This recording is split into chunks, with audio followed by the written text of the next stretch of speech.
सुमन रोज सुबह उठकर जंगल में अपनी बकरी के लिए हरी भरी और ताज़ी घास काटने के लिए जाती थी। वह अपनी बकरी को हमेशा ताज़ी घास खिलाती थी ताकि उसकी बकरी ज़्यादा दूध दे सके। वहीं पेड़ पर एक जादुई तोता बैठकर रोज उसको देखा करता था। वह कहता था, अरे ये तो बहुत ही ज़्यादा मेहनती औरत है। मैं इसकी मदद करूँगा। क्यों ना मैं इसके घर गाय बनकर चला जाऊँ और इसकी बकरी से ज़्यादा दूध दे दूँ। हाँ, ये ठीक रहेगा। अब मैं इसकी सारी तकलीफ़ें दूर कर दूँगा। ये कहते ही वह पेड़ से नीचे उतरता है और सोचता है कि वह गाय बनकर इसके घर क्यों न चला जाए। वह अपनी जादुई शक्ति से एक बहुत ही सुंदर सी गाय में बदल जाता है और गाय बनकर वह सुमन के सामने जाता है। सुमन गाय को देखकर बहुत ज़्यादा हैरत में रह जाती है क्योंकि वो इंसानों की तरह बात कर रही थी। आप मुझे अपने घर ले चलिए। मैं यहाँ पर बिल्कुल अकेली हूँ। मेरा कोई परिवार नहीं है। मैं आपको बदले में बहुत सारा दूध दूंगी। बस आप मुझे हरी भरी घास खिला दिया करना। मेरा पेट भरा दिया करना। मैं आपको बहुत सारा धन दिला दूंगी। ये सुनते ही सुमन बहुत ज़्यादा खुश हो गई और उसने कहा, तुम सच कह रही हो? तुम बोल कैसे सकती हो? तुम अगर मुझे बहुत सारा दूध दोगी तो हमारी तकलीफ़ें दूर हो जाएंगी। ठीक है, तुम मेरे साथ घर चलो। ये कहते ही वो दोनों घर की तरफ चल देते हैं। सुमन बहुत खुश होती है कि उसके लिए ईश्वर ने ये वरदान भेजा है। वह घर पहुंचती है और अपने पति को सारा किस्सा सुनाती है। अजी, सुनते हैं ये गाय मुझे जंगल में मिली थी और ये हमारी तरह बातें भी करती है। अगर आपको यकीन नहीं हो रहा तो देख लीजिए। उसका पति गाय को देखकर बहुत ज़्यादा खुश होता है। वह कहता है कि अगर इसके बारे में किसी को पता चल गया तो हम क्या बोलेंगे। सुमन कहती है, आप उसकी चिंता मत कीजिए, ये गाय हमें बहुत धनी कर देगी। अगले ही दिन दोनों पति पत्नी जंगल में गाय के लिए ताज़ी घास काटने निकल पड़े। वे गाय को भर पेट घास खिलाते ताकि वो बहुत ज़्यादा दूध दे सके। गाय ने बहुत सारा दूध देना शुरू कर दिया, जिसको बेचने के लिए मोहन बाहर जाने लगा, यानी कि शहर से बाहर भी उसका दूध जाने लगा।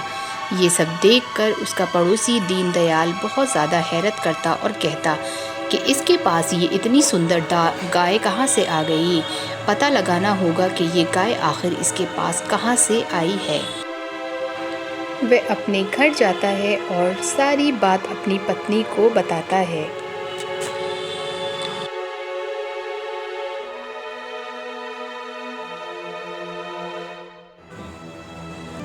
तुम्हें पता है, मोहन और सुमन के पास एक बहुत ही सुंदर गाय है। वह गाय न जाने कहाँ से उन्हें प्राप्त हुई है, मगर बहुत ही सारा दूध दे रही है। ये सुनते ही उसकी पत्नी शीला बहुत ज़्यादा क्रोधित होती है और कहती है, आप ये क्या कह रहे हैं? अगर इसी तरह से उसकी गाय दूध देती रही तो वह हमसे ज़्यादा धनी हो जाएंगे। आप जाकर पता तो लगाइए आखिर वह आई कहाँ से है। ये सुनते ही दीनदयाल निकल पड़ता है। वह मोहन के घर जाता है और वहाँ पर जाकर सारी बात का पता लगाता है। वह जैसे ही उसके घर के पास पहुँचता है तो छुप कर सुनता है कि आखिर क्या बात हो रही है। रामू गाय से प्यार से बात कर रहा होता है। रामू कहता है, जब से तुम हमारे घर आई हो हमारी सारी परेशानियां दूर हो गई हैं। और गाय कहती है, आपका बहुत धन्यवाद। आपने मुझे अपने घर में जगह दी। अब मैं आपको बहुत ज़्यादा माला माल कर दूंगी। लेकिन एक बात मैं आपको बताना चाहती हूँ, यदि मुझे कुछ हो जाए और मैं मर जाऊँ तो आप मुझे उसी जंगल में वापस ले जाइएगा जहाँ से मैं आपकी पत्नी को मिली हूँ, और मेरे सिर पर कुछ पत्ते रख दीजिएगा जिससे मैं फिर से ज़िंदा हो जाऊँगी। मोहन कहता है कि तुम इस तरह की बात क्यों कर रही हो?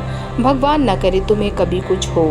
तुम तो बहुत ही यदि तुम्हें कुछ हो गया तो हमारे घर का क्या होगा? तुमने हमारी बड़ी सहायता की है। ईश्वर तुम्हारी आयु बहुत ही लंबी करेगा। ये सुनते ही दीनदयाल को बहुत गुस्सा आने लगता है कि ये गाय उसके पास आकर क्यों नहीं है। वह कहता है, अच्छा, तो ये गाय का राज है। अब तो मैं इस गाय को प्राप्त कर कर ही मानूंगा, चाहे इसके लिए मुझे कुछ भी क्यों ना करना पड़े। गाय आकर रामू से कहती है, रामू, क्या तुम मुझे जंगल ले चलोगे? आज मेरा बड़ा मन है जंगल में जाकर हरी भरी घास खाने का। तुम अगर मुझे वहाँ लेकर चलोगे तो मैं बहुत सारी घास खाकर तुम्हें दूध दे दूँगी। हाँ हाँ, क्यों नहीं, मैं तुम्हें ज़रूर जंगल लेकर चलूँगा। तुम्हें जितनी भी घास खानी है तुम खा सकती हो। आखिर तुमने हमारी परेशानियों को दूर जो किया है। रामू गाय को लेकर जंगल की तरफ निकल पड़ता है, लेकिन उसका पीछा करते करते दीनदयाल भी जंगल में पहुंच जाता है। दीनदयाल गाय को डराता है, धमकाता है और उसको मारने की कोशिश करता है। गाय ज़ोर ज़ोर से चीखने लगती है, लेकिन अफसोस दीनदयाल गाय को मारने में कामयाब हो जाता है और जल्दी से वहां से भाग जाता है। रामू जंगल में आकर सोचता है कि थोड़ा सा आराम कर लेता हूँ। जब तक गाय चारा चर रही है तब तक मैं यहाँ सो जाता हूँ। रामू गहरी नींद में सो जाता है। जैसे ही उसे गाय की चीखने की आवाज़ आती है वह तुरंत उठकर गाय के पास जाता है। गाय के पास पहुँचते ही मोहन देखता है कि गाय ज़मीन पर पड़ी हुई है और वह बिल्कुल खामोश है। वह देखता है कि गाय तो मर चुकी है। वह बड़ा दुखी होता है और कहता है कि अब हमारा क्या होगा, ये गाय तो हमारे लिए बहुत ही कीमती थी। वह अफसोस करता हुआ घर वापस आ जाता है। वहीं वह घर आकर देखता है तो दीनदयाल की पत्नी उसके घर आकर कहती है कि कहाँ गई तुम्हारी वो गाय? ज़रा मैं भी तो देखूं। रामू उसकी बातों को अनसुनी कर फिर से जंगल वापस लौट जाता है। उसे ध्यान आता है कि उसकी जो गाय है उसने उसे कुछ ऐसा बताया था जिससे कि वह ज़िंदा हो सके। वह उसी पेड़ के नीचे जाता है और वहाँ से कुछ पत्ते तोड़ के उसके सिर पर रख देता है। पत्ते रखते ही गाय एकदम खड़े होकर चीखने लगती है। गाय को देखकर मोहन एकदम हैरत में रह जाता है कि ये कैसे हो गया, गाय तो फिर से ज़िंदा हो गई। दीनदयाल की पत्नी रामू के घर आकर गाय को देखकर बहुत खुश होती है और कहती है, वाह वाह, ये गाय तो मुझे दे दो। रामू गाय को देने से मना कर देता है। रामू समझ जाता है कि वह बहुत ही लालची औरत है और इस गाय को उसके हाथ में नहीं दिया जा सकता। तभी दीनदयाल आता है और वह कहता है, अरे, तुम्हें जितना भी धन चाहिए तुम ले सकते हो, लेकिन इस गाय को मुझे दे दो। वह किसी भी तरह से नहीं मानता है। वह गाय के साथ ज़बरदस्ती करना शुरू कर देता है। वह गाय के सामने खड़े होकर बहुत कुछ उल्टा सीधा रामू को सुनाने लगता है। गाय के अंदर एक शक्ति पैदा हो जाती है। जैसे ही रामू गाय को छूता है, एक बहुत ही तेज़ रोशनी निकलती है, जिसे देखकर रामू बहुत ज़्यादा डर जाता है और वहाँ से भाग जाता है।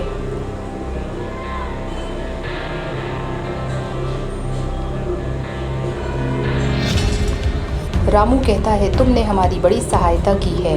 अब हमारे पास इतना धन हो गया है कि हम अपनी पूरा जीवन आराम से बिता सकते हैं। अब तुम जाकर किसी और ज़रूरतमंद की मदद कर सकती हो। रामू की ये बात सुनकर गाय बहुत खुश हो जाती है और फिर से तोता बनकर उड़ जाती है।